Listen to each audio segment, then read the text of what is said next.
moving day, a bittersweet time for many families. Come on, Sean. Careful, because it's heavy. And there's something about boxing all your belongings and loading them into a truck that's just a bit unsettling.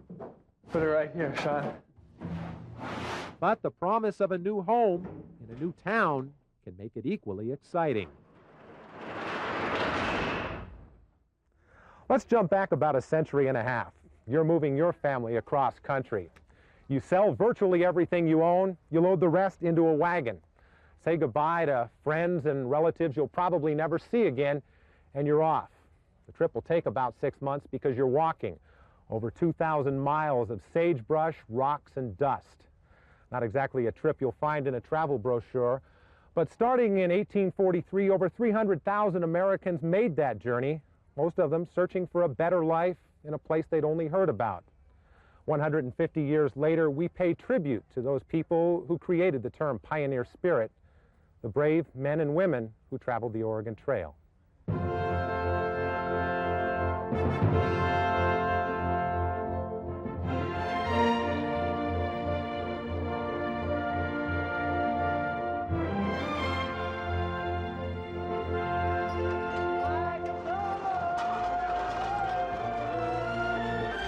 May 11, 1881. This was the beginning of a long and eventful journey westward to the much-talked-of Oregon Territory. The group numbered 47. Every imagination was fired with dreams and visions of a new home and fortunes to be made in the fertile West. Diary of Emily Towle. June 25th, 1993. As the mist rises from this valley along the Idaho-Wyoming border, there is once again excitement on the Oregon Trail. Although they dress the part, these are not pioneers.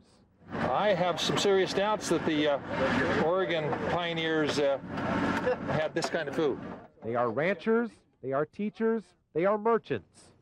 You know, this day and age, jets flying overhead and everything, there's still a few people down to earth, I guess. They have come from various parts of America. They have come from overseas. Their common bond is a kinship with the men and women who settled the American West. We've got people right now that have come in from Maryland, New York, going to spend 10 days to 2 weeks with us, camp in a tent, walk. They want to have a feeling of what our forefathers went through. Guess everybody's about ready to go. Geez, I'm getting too old. The Oregon sesquicentennial wagon train will cover about half the distance traveled by the Oregon Trail pioneers, but they will cover much of the same ground. Wagons Ho! It's a history lesson on wheels, and everyone here is a student. It's really hard to believe the trouble that they had to go through what they did. Each hoof print, each footstep is another paragraph in their textbook. A lot of the people walking on it and riding on it, by living it firsthand, have a better opportunity to experience the emotion, the stress that the pioneers had to get here to set up this part of the country. It's valuable for all of us to be able to see it again, to be able to feel it again. August 25th. We encountered very dusty roads, and 5 teams and wagons really stirred up such a cloud of dust. In some places, it was difficult to see the wagon traveling 150 feet in front of the other. Recollection of Sophronia Turnell Barker, 1898. Most of day one for the wagon train was spent climbing what pioneers called the Big Hill. From the road, you can still make out the wagon ruts of the original trail. Even though this train traveled on pavement and dirt roads, it was still a difficult way to begin the journey. That made the first day all the sweeter for wagon master Jerry Schubert. I just couldn't have asked for more.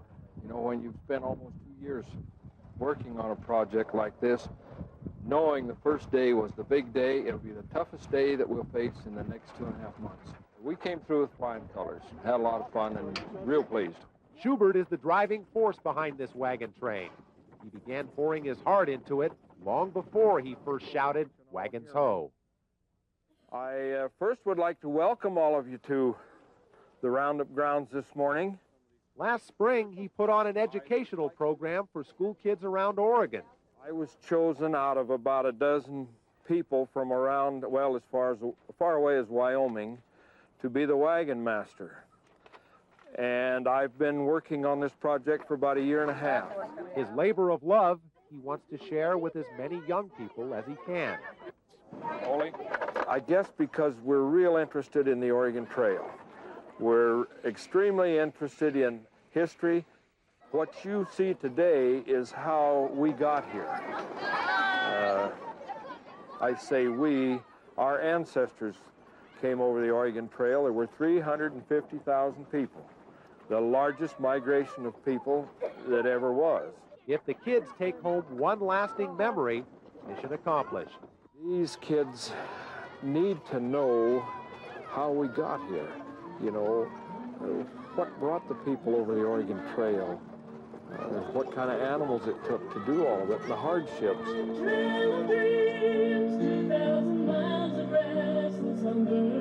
At their first stop, wagon train members are guests of honor at a party in Montpelier, Idaho.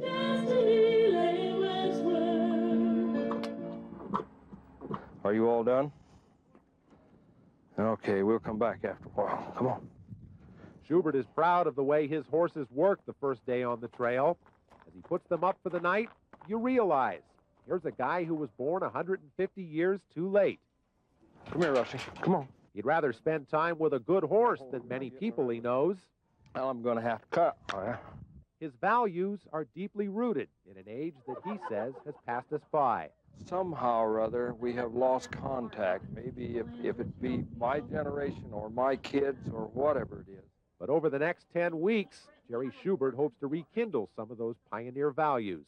We've lost that caring for our country and for our families and our neighborhoods, our communities. If it hadn't have been for the toughness and the caring of the people that came out here on the Oregon Trail, we wouldn't be here. Trail of dreams, the Oregon Trail.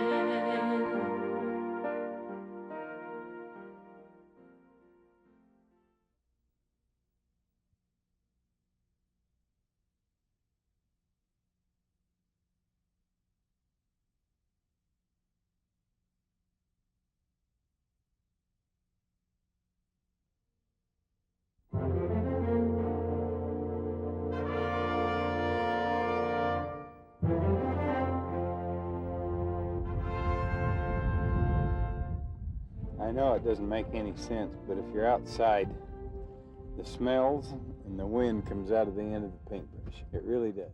Gary Stone likes to paint outside whenever he can. Lately, he's been spending a lot of time on the Oregon Trail. It isn't as tight. Everything's looser when you're out here. You know, you can just let go. It's really fun. Today, he's at the Milner Ruts in south central Idaho. Brown's the color of the day. Here, a portion of the trail has been carefully preserved. With just a little imagination, you can almost see some of the wagons that carved these ruts over a century ago. But today, Gary Stone doesn't have to imagine. When we started this, I painted just straight around the clock. I didn't work an 8-hour day. It was eat, sleep, and paint for many, many, many months on end. This is the project of a lifetime for Stone, a series of paintings that show what life may have been like on the Oregon Trail. Spokes. 14 on the back and 12 on the front. He's a stickler for detail, and if it's authenticity you want... Every painting has Oregon Trail dust mixed in with it. They for sure do. This project has been a major part of Gary Stone's life for over a year. It's one of them things that if I'm away from it a few minutes, I can hardly wait to get back to it again. I don't know, it consumes you. The story is written in each one of these, and these are taken from diaries. Taken from the actual diaries, and he went to the location, and then he painted each picture. At the Twin Falls County Fairgrounds, passers-by admire Gary Stone's paintings, as well as a book he did with his wife, Bev. He and his wife uncovered their family diary for us and was kind enough to loan it to us. So we got to base a lot of the paintings on that diary. Diary entries and family recollections have helped the Stones to depict day-to-day life along the trail. The boredom, the hardship, the grief, and the joy felt by the pioneers. One painting in particular hits very close to home for the Stones. Now, did I lie? Is this something or what? We just have the one falls now, but this is where I made that painting from. This is home for Bev and Gary Stone. They own several hundred acres along the Snake River Canyon. They say many of the diary entries they read in researching their book prove that pioneers crossed this land. It's just taken me years to develop an eye to where you can look at something like this and tell that it's really a grave. Some, they feel, are still here. But this is real old. It just feels that way almost. The Stones have developed a closeness with these ghosts of the Oregon Trail. It leaves them wishing for a chance to talk with them, if only for a moment. I would ask them if it was worth all the effort, if what they found in their new life was worth what they had gone through. I have an idea they'd tell me no. But here are two people very thankful the Oregon Trail has crossed their lives. I feel real humble when we come out here and get to see all these things that we just feel like the luckiest people in the world. One picture you won't find in Gary Stone's Oregon Trail series is this sketch of a runaway wagon. If you want to hear about it, just ask wagon master Jerry Schubert. And all of a sudden, out of the weeds that were about 4 feet high, this little calf just leaped up like a jack-in-the-box. It really startled the left leader. I grabbed the lines to get the other leader back in the road. Everything looked like settled down, and Sam took one more look at this calf, and God, that's all she wrote. Schubert and a companion were thrown from their wagon. A hairline fracture of the hip was enough to put the wagon master in the hospital. 150 years ago, had that happened, what in the world did they do with anybody? Must have put them in a wagon and hoped to God they made it. This wagon train would continue on without its leader, but not for long. I would like to think maybe by the time we got to Pendleton, Oregon, I could hook my outfit back up and go on the rest of the way. Upon first view, these were strange-looking people. Their children were barefoot. Their clothes were tattered. They were so tired and hungry, we felt sorry for them. The tribes of the Umatilla. Stories of Indian attacks on the Oregon Trail are greatly exaggerated. Truth is, the natives were a much greater help to the immigrants than a hindrance. Good morning. We offered you a safe trip through this land, to our land. And no tribe was more helpful than the Umatilla. As the train enters the Umatilla Reservation, a peaceful demonstration is staged. We are symbolically holding this train hostage as we feel the interpretive center is being held hostage by Congress. For every settler that came west on the Oregon Trail, the Native American lost a little more of his land, a little more of his way of life. The Umatillas want federal funding for an interpretive center to tell their side of the story. Anton Minthorn is a tribal leader. It is not that I become a white person or have a white person's outlook on life. It's just the other way around, is that white people have got to become Indians in their outlook on life. I ask you now, will you once again help us down off this mountain and guide us through your land?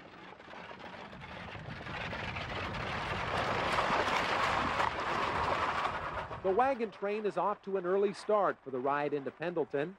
True to his word, Jerry Schubert is back on the lead wagon. We're getting ready for the grand reopening of Main Street. And the folks in Schubert's hometown are rolling out the red carpet. The wagon train's about ready to come down Main Street.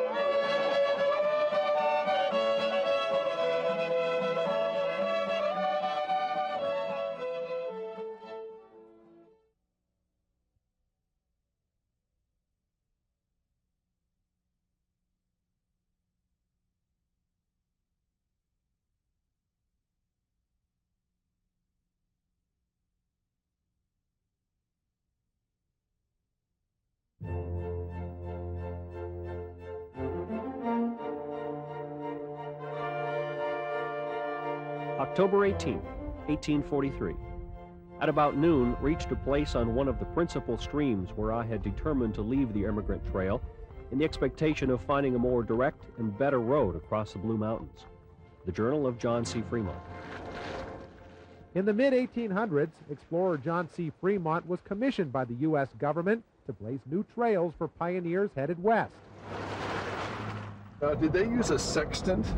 Did they use a marine? He must have to get those longitude readings that he has there. Armed with a copy of Fremont's journal and a set of modern topographical maps, 83-year-old Gerald Swaggart and his friend Earl Rother are out in search of Fremont's trail.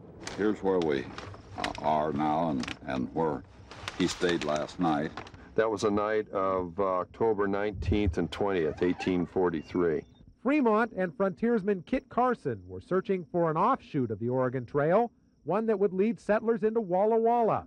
According to Fremont's journal, complete with latitude and longitude readings, they came right through this spot.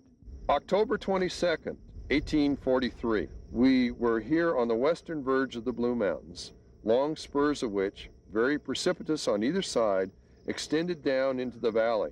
On our right was a mountain plateau covered with a dense forest, and to the westward, immediately below us, was the great Nez Perce, or pierced-nosed prairie.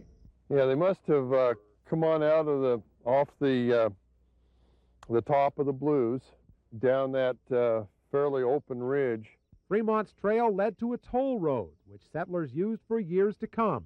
Charles H. Petrie was murdered here November 9th, 1892.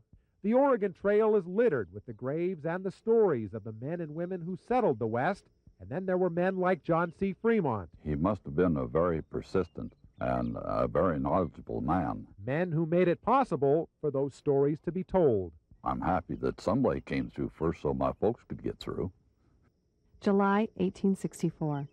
Once there was a little new grave with pebbles all around and a small board at the head with these words carved. Tread lightly, stranger. Here lies our little Nellie. Diary of Aline Taylor Dunham. There are over 30,000 graves along the Oregon Trail. That means that 1 out of 10 immigrants who began the journey never reached that better life they were hoping for. Many of those who made it this far had buried a loved one somewhere along the way. They had survived disease, starvation, wild animals, and nearly 2,000 miles of harsh trail. Yet here, on the final leg of the journey, 2 of the greatest obstacles remained in front of them: the Cascade Mountains and the Columbia River. The Columbia was not on the itinerary for this wagon train, but one of the highlights of their trip was crossing the John Day River. Elizabeth Julia Goltra in 1853. We took the right hand, it being the nearest, and we reached the river about 3 o'clock. We crossed and...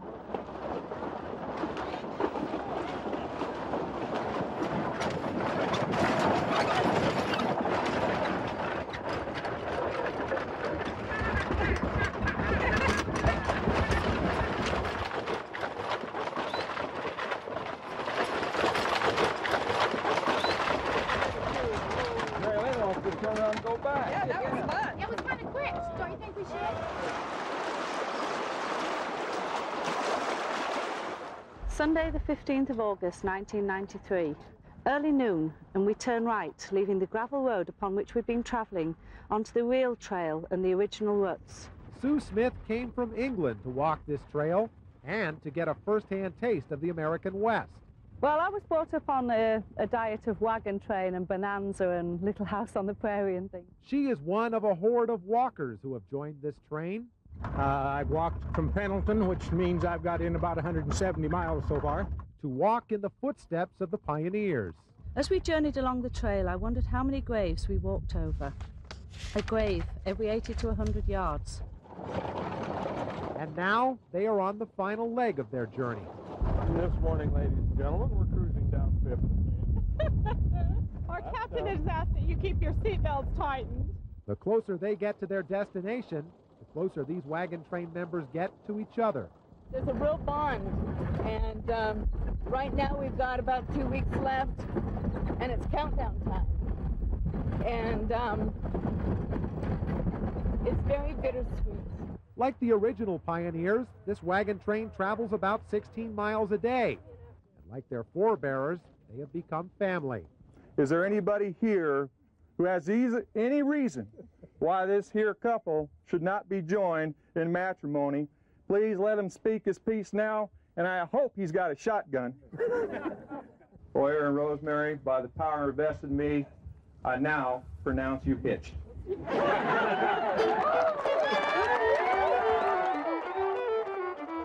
It's strange how quickly On the Trail becomes a way of life, and how one place and one town merges into the next and becomes just another day on the trail.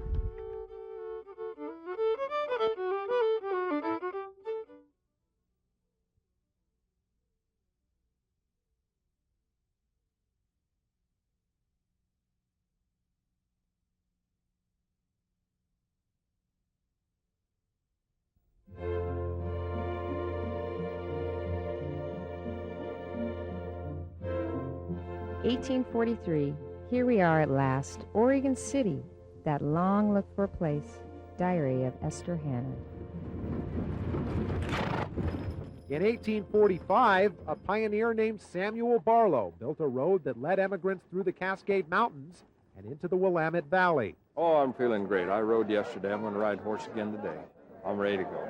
Nearly 150 years later, Jerry Schubert is ready to lead his wagon train the final few miles into Oregon City. Wagons Ho!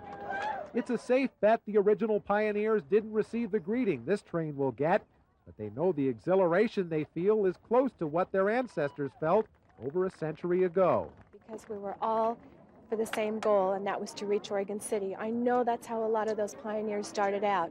They had a lot of religious differences, a lot of ethnic background differences, but they all had one goal in common, and that was to reach Oregon City. May this be a joyous day of new beginnings, of better things to come for you and your loved ones. Welcome to the end of the Oregon Trail. Oh, boy. Oh, we got to break up now, and that's the hard part. There's been a kind of a togetherness, sense of family, a sense of pulling through something together, realizing some connections with the past. This is something that those of us who've been lucky enough to be a part of it will always carry with us. A piece of history they relived, and one they hope will be passed along for many years to come. Here in 1924, workers dug up a wagon box casket of an immigrant woman, and after she was reburied, a cross was placed in tribute to this unknown pioneer. How did she die? Well, she was very sick. It was a long, hard journey. And so the trail ends. Where would you like to put it for the lady? But the legacy lives on. Oh, that's very nice, honey.